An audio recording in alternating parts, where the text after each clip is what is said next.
Welcome to Category Visionaries, the show dedicated to exploring exciting visions for the future from the founders who are on the front lines building it. In each episode, we'll speak with a visionary founder who's building a new category or reimagining an existing one. We'll learn about the problem they solve, how their technology works, and unpack their vision for the future. I'm your host, Brett Stapper, CEO of Frontlines Media. Now let's dive right into today's episode.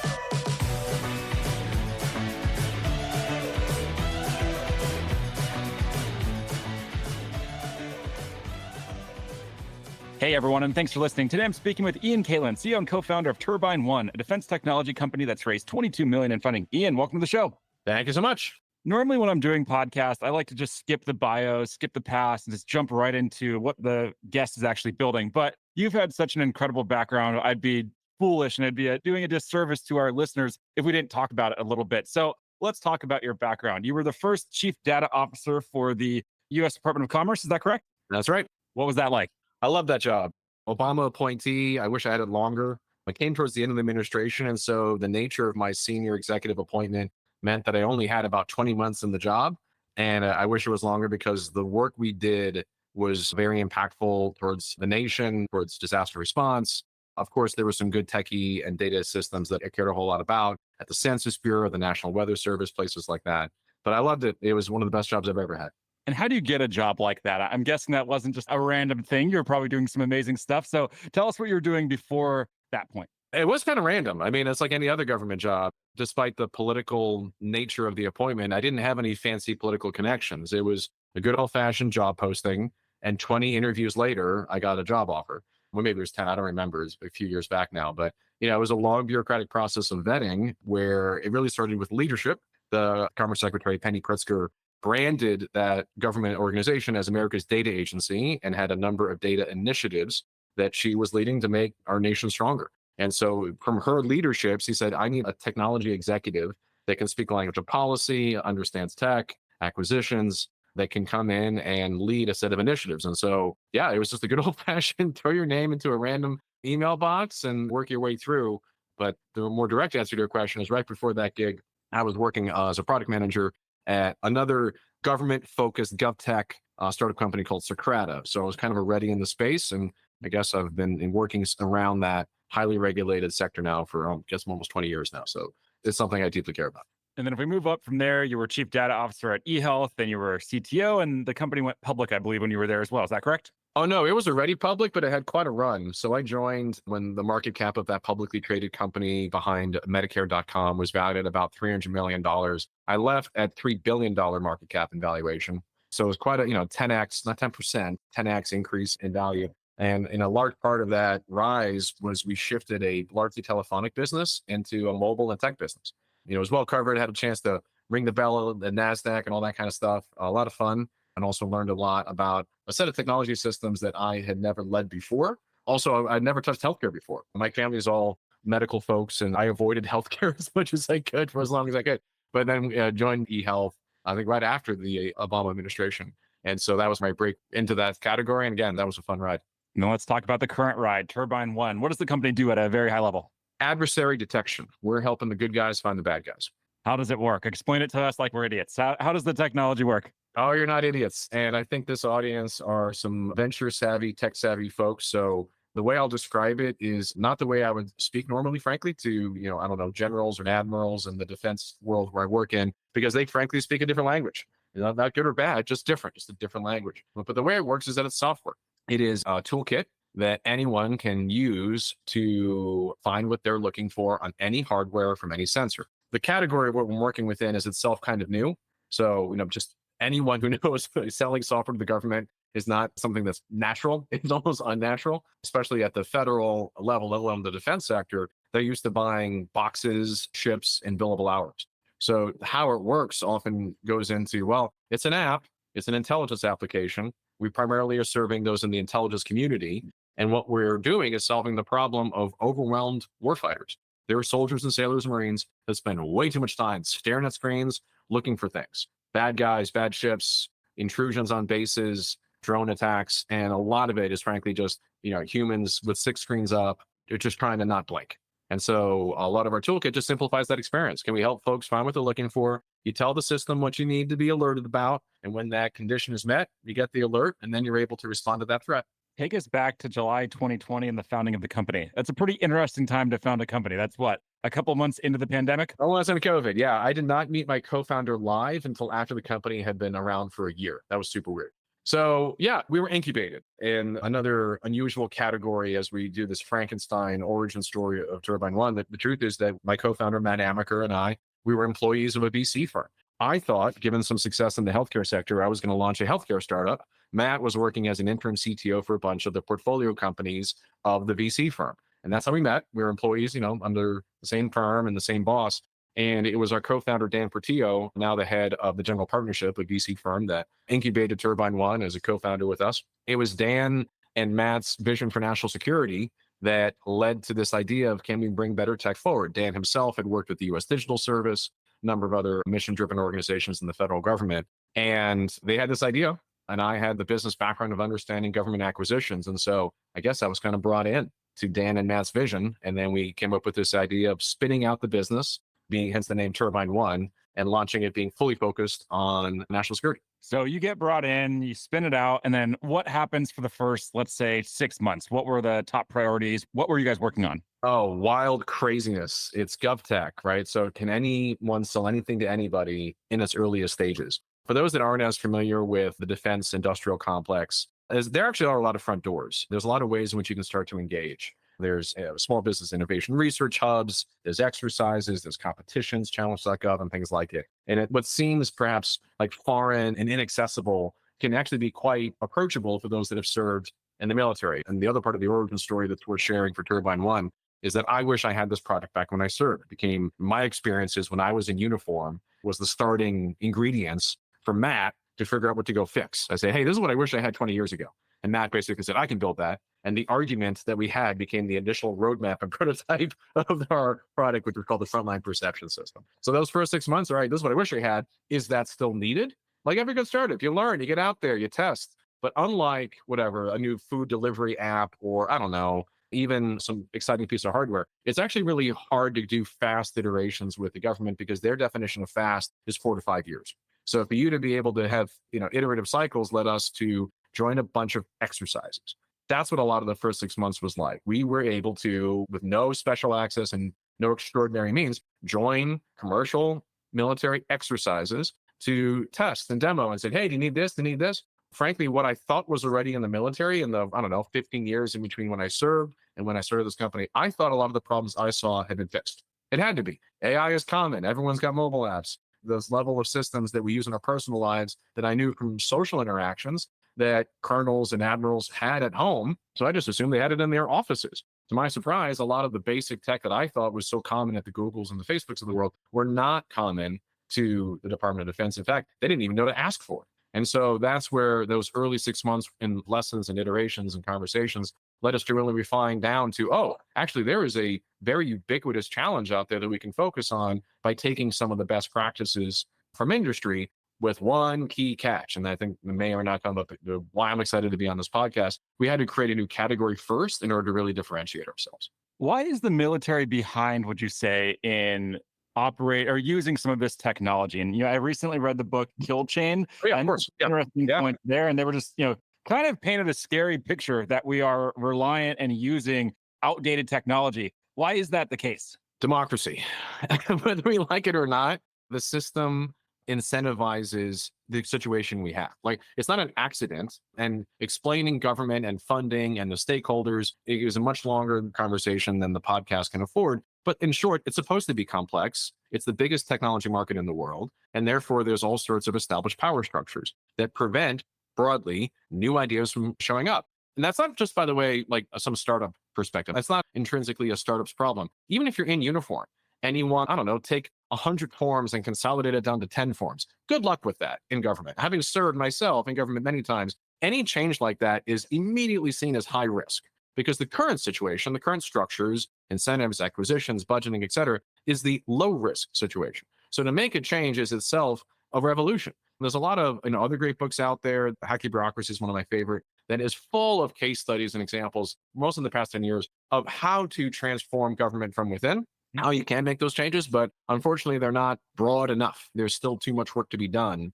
on bringing basic tech to all levels of government, city, county, state, federal, let alone defense. And so it's a common problem with a chorus of disagreeing voices. But that, I think, is the fundamental reality of our system, is that we're getting exactly what we asked for. What are the pros of cost plus contracts in defense? So, what I hear a lot about and what I see a lot online is people kind of attacking it and just talking about the negatives. But I have to assume that there's positives to that.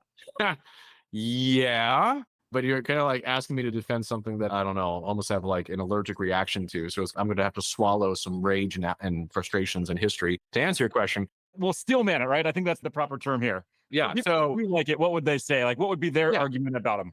the reason to do cost plus is if you have no idea what you need. If you're building a house on cost plus, how many bedrooms will you have? Probably as many as the contractor can get away with.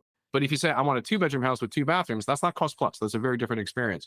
Unfortunately, even despite the broad requirements process, which is a defined term, it's a term of art in the defense industry, ultimately, when it comes time to build something or deploy something, there is so much ambiguity from basically, I would simplify it with no criticism of the military contracting officers or the specialists or the labs that spend an insane number of hours making things better. There still comes down to non-technical people overseeing technical projects. And so when you don't really know what you need, you say, all right, that's when you need a cost plus. We're like, all right, is this a 4-hour thing or a 400-hour thing? I don't know, but let's get started. We'll figure it out later. The problem with that, if I may, having complimented when you need it, is that the incentive structure leads to waste. If something's broken, guess what? The vendor gets paid more to fix it. So guess what happens? They have to fix broken stuff all the time. It's like, well, that's why shipyards take too long to build a ship and get it out to the fleet, because if they're building a ship on cost plus, well, it's always going to go over schedule. This show is brought to you by Frontlines Media, a podcast production studio that helps B2B founders launch, manage, and grow their own podcast. Now, if you're a founder, you may be thinking, I don't have time to host a podcast. I've got a company to build. Well, that's exactly what we built our service to do. You show up and host, and we handle literally everything else. To set up a call to discuss launching your own podcast, visit frontlines.io/podcast. Now, back to today's episode. How do we change that, though? It seems like there's so much just lock in there that's going to be impossible to uproot and change that system. Are you hopeful that we can change that and go away to a different model? I don't have the ability to change the system, but I know how to work within the system to make change. And so if this is an audience of founders and builders and category visionaries, then I would say the way to drive forward is to not think that you can change the democratic system of congressional budgets, but instead say, all right, this is how budgeting works. How can any new widget break through?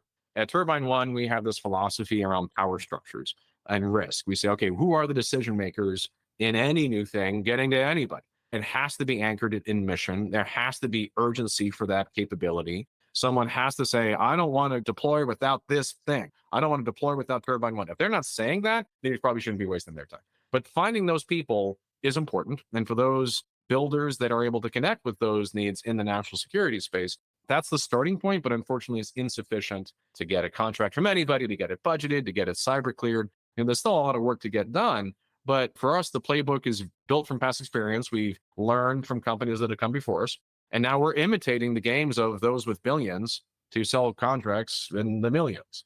It is accessible to any startup that wants to, these practices, to break through the government.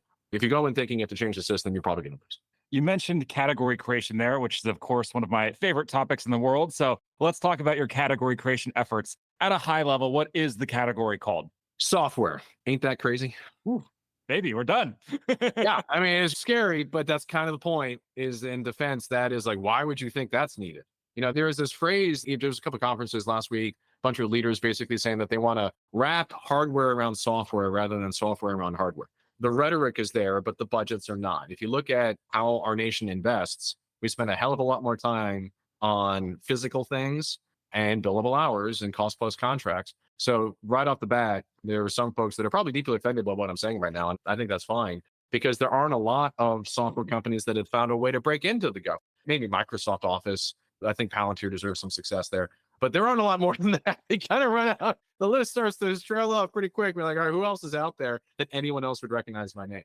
And so that's the first crazy idea, that you can be a true, proper software company and achieve what's called a program of record in the U.S. Department of Defense. What would the line item be? That's one way I like to think about category. Oh, you know this. Wait a second, Brad. What's going on right now? How do you know what this is? No one knows. that your audience probably has no idea how brilliant your question is. But if you do, please contact me because we'd want to hire you. We should be talking about, recruiting somebody who understands how to ask that question. So that question implies that you understand congressional budgets. And that line item as a direct answer to your question would be machine learning or intelligence or applications for such things. The funny thing about my category is that I am unlike the machine learning companies that have come before me. The US government has struggled for, I don't know, 15 years to get onto the cloud. Now, because of the extraordinary success of companies like NVIDIA and the lessons, unfortunately, the grim, horrible lessons of the battlefield of Ukraine, the electronic warfare spectrum has shown folks that the cloud is at best unreliable, probably going to be degraded, being spied on, or if you broadcast, you become a target. If you turn on a cell phone, the bad guys can find you. So that unfortunate truth of modern warfare means that those who need the most intelligence at the tactical level cannot get it, because the best intelligence, if it's AI or machine learning augmented or driven or whatever, you can't access the cloud when you're at the front lines. So that's why my company's category is edge or frontline as terms of where we operate. We take the power of the cloud, find ways with wonderful inventions from my wonderful engineering team and co-founders to bring those capabilities to the front. The other category that is kind of weird from the world of data science and analytics and DevOps and all the wonderful companies that operate in that space, we assume that our users will never be coders. And if they are, that's great, but that's not the operational truth. So if you have a no code, no cloud, no problem experience, we believe so far, Trevor, we're the only company in that category. How do you go about getting the government to create a line item like that? If I'm just looking at in the private sector, I work with companies, I speak with a lot of founders, and they're always trying to convince an enterprise to create a line item for a new category of software that didn't exist previously. How do you do that in this world? We have a 3-step process for that. First is that you have to prove that the line item is worthwhile to the warfighters. Always put the warfighter at the center of everything that we do. It's all about keeping them safe, helping them get home safely to their families, right? And so for us, we do that through exercises.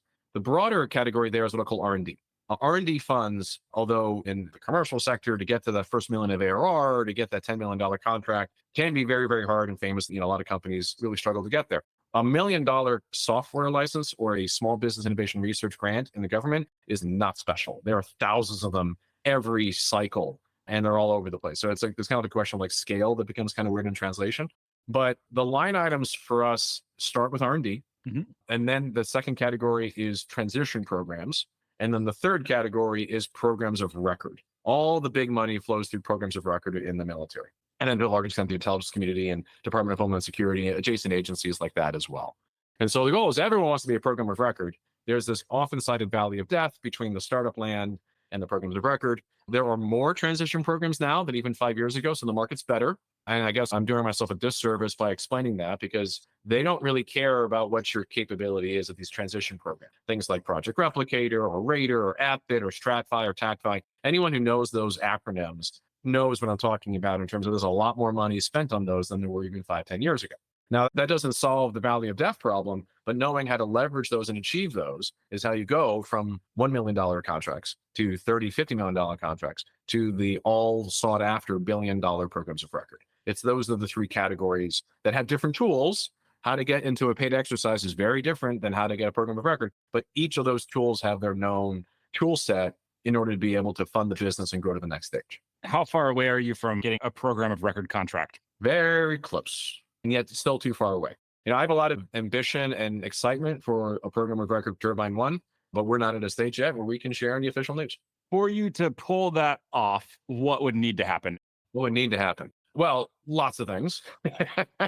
How to achieve one is its own podcast that I should describe slower. The most important thing about programs of record, I think that is underappreciated by most folks most of the time, is just how important government affairs and congressional affairs is in that structure. You asked earlier about why is it so broken? I joked, it's democracy. Well, there's also the power of the Constitution. The House of Representatives has the power of the purse, famously, right? The whole how a bill becomes law, for those of you that did whatever, School of Rock or whatever that was. I can't remember now. What was it called? The song, I can't think of the name of it. Schoolhouse Rock? Whatever. So those rules still apply, and one organization has that power to create a new program of record, to add to one. Do you transition from a company that's failing? There's a couple of other startups that are, I don't know, probably 5 or 10 years ahead of me that when I looked at their success with programs of record, they didn't create a program. They were just a better widget for something that was already funded and failing. So they were just the new, better capability for something that already had money. It just took a little while for folks to recognize that the old piece of crap needed to be taken away. So there's lots of ways to do it. In our case, as a category creator, we are not changing the system. Obviously, everything is above board and compliant and ethical. We just found a way to connect the right capability to warfighters that needed it urgently. What about the shift in Silicon Valley when it comes to defense tech? And I'll kind of unpack that because I have a few different questions mixed maybe with some observations. So, what I had seen maybe like 5 or 10 years ago is like the idea of defense tech in Silicon Valley was very much looked down upon. I think there were all of those protests with Google and Microsoft from workers saying, they didn't want to build technology that was used in that way. Now it seems to be shifting. Now it seems to be cool to work in defense. Are you seeing that shift as well when it comes to recruiting talent and bringing talent on the team that align with this mission and vision that you have? Absolutely. The cultural reception to government work, let alone national security work, has definitely changed. I live in San Francisco and people like to joke about what the culture is like out here. I think, unfortunately, global conflicts are rising and the concern and connection to things like the war in Ukraine, the I don't know what to call it, genocide, atrocities, war struggles in Israel and Gaza, the concerns about future conflict around Taiwan, they've entered the conversations of folks at all income levels, of all educational levels. And I think that recognition of the importance of national security is seeing a generational shift. I'm grateful to be working in a market that doesn't need a lot of explanation. I think about those that have served in other times, the Vietnam War era, and I don't know if we're quite at the greatest generational level of reception to this kind of work, but I am excited about the intersection of two worlds, the AI world, which itself is perhaps way too hot, and the military world that unfortunately is in too great of need. And I work at the intersection of those two worlds. What's funny, by the way, as you mentioned recruiting, those two worlds don't speak the same language. As I joked earlier, just the way I describe my company to an admiral is not the same way I would to a machine learning engineer. I want to use the same language so that my job is easier, but unfortunately, we do speak different languages in this country, and not even on a partisan or geographic terms, just where you come from. The language of any sector where you've worked in for 30 years is probably going to be different. I don't know if you've friends that are, ever go to a dinner party with all surgeons? Isn't it exhausting because you don't understand what the hell they're talking about? Like, that's kind of what it's like, is that these worlds of AI and tech, they have mission driven people that are maybe willing to make a little less than Google's paying just to work for national security, that were there at the times of the Maven fallout.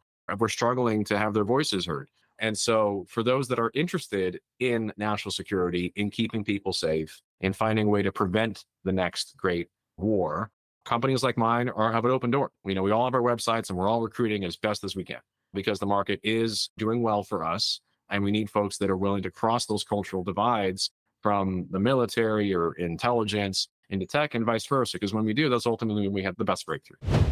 This show is brought to you by the Global Talent Co., a marketing leader's best friend in these times of budget cuts and efficient growth. We help marketing leaders find, hire, vet, and manage amazing marketing talent for 50 to 70% less than their U.S. and European counterparts. To book a free consultation, visit globaltalent.co. If you're just looking at fulfillment in career, I have to imagine that people will find a lot more fulfillment in working at companies like yours than building the next, I don't know, feature on Instagram that is going to destroy the lives of a bunch of kids. That's exactly right. And that's usually how we find some of our best talent. And that's us on the engineering side. You're right. There is a general call at our company for a higher purpose. We do this thing, and a lot of startups do it. We focus on culture. We care about the nature of what we're fighting for. And we provide opportunities for veterans to share their stories, both of those serving 20, 30 years in the military, special operations folks who are able to share their perspective of why they are fighting so hard to get our tech into not even the same branches where they used to work. It's in the same building. When someone can come to my company and say, I was just working down the street, I know what their problems are, and damn it, we got to get this capability over to them as soon as possible. And it's really, really important for my community and my neighbors because they're about to deploy soon. When an engineer hears that, they're not gonna be like, whatever. They're like, oh my God, it's like, I got to work on this right now. But why is this so important? Like, then they end up saying like, well, don't they have something like this? No, they don't. Why not? This stuff is free out of Facebook. Are you kidding me?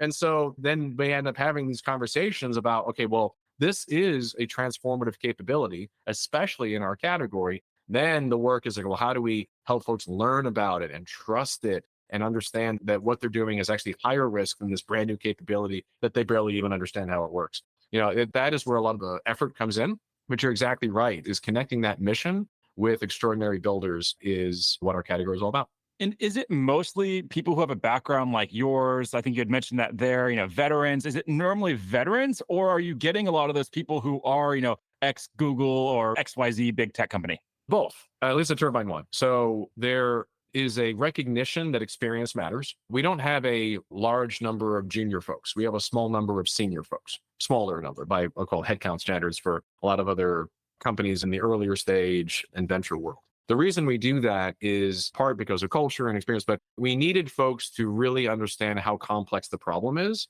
And that means that we need veterans, lowercase v, from the Googles and the Facebooks and the Motorola's and the Cisco's. But we also need folks that had served in the front lines of military operations so that they can translate the needs and explain what's really going on. Now, this doesn't even get into the security clearance and all the other kind of complexities of the sector. Just good old fashioned, hey, unclassified, I had this problem. You have anything that can solve that for me? And for an engineer, be like, oh yeah, here it is. How about this and this and this and this? And then you see their eyes light up. So for TurbineOne, the veteran status is incredibly important, but it's not intrinsically military. It's folks that understand the pain point, know how to build solutions for that pain point, and getting them together to deliver a capability. Now, if we zoom out a little bit, this is a very high level question. Think about when the war in Ukraine was first starting. Did you think that things were going to go exactly how they've gone so far? Like, is this as expected, or did you think it was going to be different from a warfare perspective? I'm not an expert, but it's rare that I get to use my undergraduate degree in conversations about work. And being a student in my teen years of international politics, I think is probably the best answer I can give. Less, and in no way am I going to share anything about actual military operations that we're observing at TurbineOne. I think I can reflect on smarter people who have looked at this conflict with some degree of surprise that a land war can still happen in Europe. But the way in which I think what's different, the takeaways this time around, there are some special surprises when the president of the United States told the world when Russia was going to invade, basically open source the intel, which is more my world. Why did he do that? Well, he built credibility around it. He was able to counteract the quote unquote fake news, and then things like two new nations just joined NATO. Then when you see a level of transparency into the power of intelligence and being able to forecast the next invasion, yeah, that's a bit weird. That's not normal. That aren't as many examples of that, I think, in military conflict. And then from the actual effect of the Ukrainian conflict, I think a lot of great folks have proven the level of ingenuity and the grim experience of Ukrainian fighters that have been able to leverage modern tech in creative ways to combat an invading force from Russia. So that also was, I think, the second big surprise in this market. The third big surprise that shouldn't be a surprise, perhaps, is in closing, in my personal reflection of just being a non-expert student of history, people shouldn't be surprised that Russia will eventually find a way to overcome with bodies and bullets a way to achieve their objective. From Napoleonic surprises to then Russia marching in France to what ended up happening in World War II, from German invasions to then Russia being able to eventually, 3 years later, return forces in Germany. There's a way in which Russia will eventually achieve their goals, which I do not want to happen in Ukraine, but I think some of the recent surprises from the Russian advances shows that they learned from their mistakes in the early months, and are now publicly seeking to win a supply chain war of being able to ultimately achieve their objectives in Europe. Now, if we zoom out, let's talk about the future of warfare. What do you think warfare is going to look like? I don't know how far you want to go out. We can go out 10 years, 20 years, we can go out 50 years, whatever time frame makes sense. But what's the future going to look like, do you think? More autonomous, more robots doing more things with a whole lot of humans putting them, I guess, in their harm's way.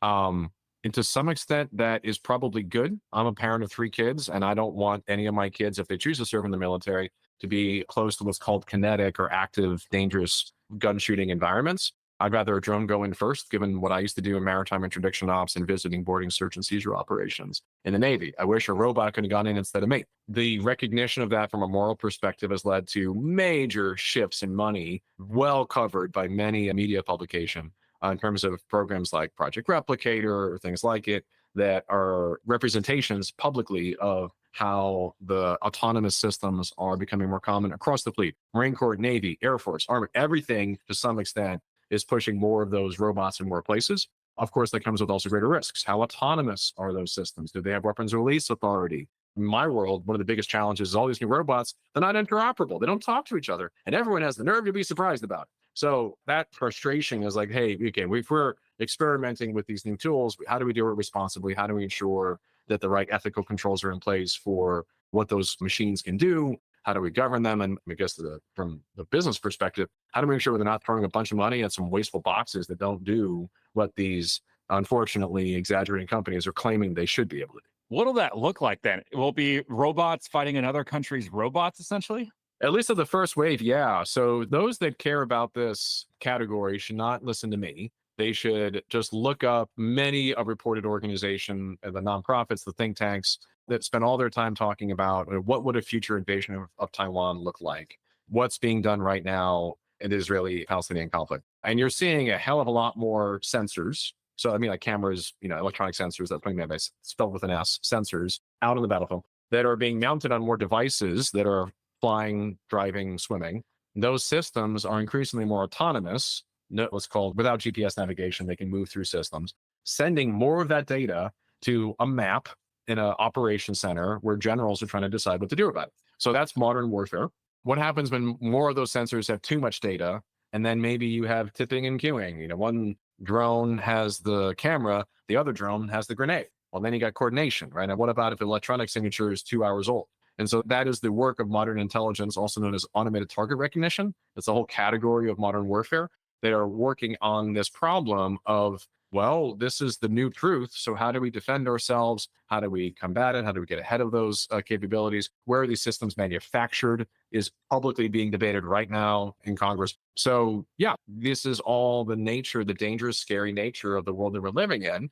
I would say to balance it out with a bit of good news, there are also a great deal of good folks trying to help protect the good guys. Maybe TurbineOne is one of those small businesses that is seeking to balance the scales away from apocryphal story of robotic invasions to something that's more like, all right, well, how do we actually keep humans in the loop? For those that are tech savvy, is it fully autonomous or is it semi-supervised learning? There's ways in which we can be more responsible to leverage these tool sets to ultimately keep people safe. So I'd asked you there about the future of warfare. Let's end with a question here about the future of TurbineOne. So let's zoom out a shorter time horizon, 3 to 5 years. What's the future going to look like for the company? And what do you want the impact to be overall? Folks are safer. Our technology is not intrinsically military, although it's obviously where I spend a lot of this time talking and where we do our work. But really, if you could get hurt at work and the Wi-Fi sucks, that's really our market. And we've chose intentionally to go to one of the most dangerous markets, national security. I would also argue some of the largest business opportunities as a place to learn, prototype. And if we can solve the problem for the soldier, maybe someday we can save it for the policeman or the fireman. And so that is a question for the future, as is typically the case with any good tech product. Essential to American national security is partnerships. So in the next 3 years, we will go international. We're already getting pulled by the exercises and the foreign militaries that coordinate and partner with the American national security forces. They're asking us, hey, why aren't you going over here? Why aren't you going over there? So that organic growth is part of our business. The intelligence community is a natural adjacency to the U.S. Department of Defense.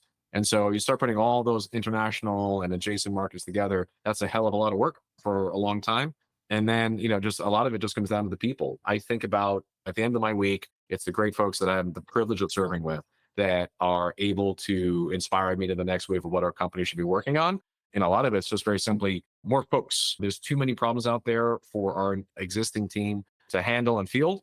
And so, if anyone listening to this podcast is a builder, is a technologist, a machine learning expert, a veteran in transition, wondering about where they could work, that maintains their commitment to mission, but wants to find a great job that can help them, frankly, get paid a lot better than they're making right now in uniform. Did any of these stories resonate with something that you want to fight for? Please reach out to us at TurbineOne, because over the next 3 to 5 years, we'd love to be your next chapter of your professional career. Ian, do we send them to turbineone.com/careers? But you're taking the phone calls, Brett. I was supposed to call you. Damn, we talked about now. No, not going to work. Go to turbineone.com if you have to. But yeah, no, obviously we have a careers page, hiring in just about every category. Amazing. Ian, thanks so much for taking the time. It's been a lot of fun. Really enjoyed it.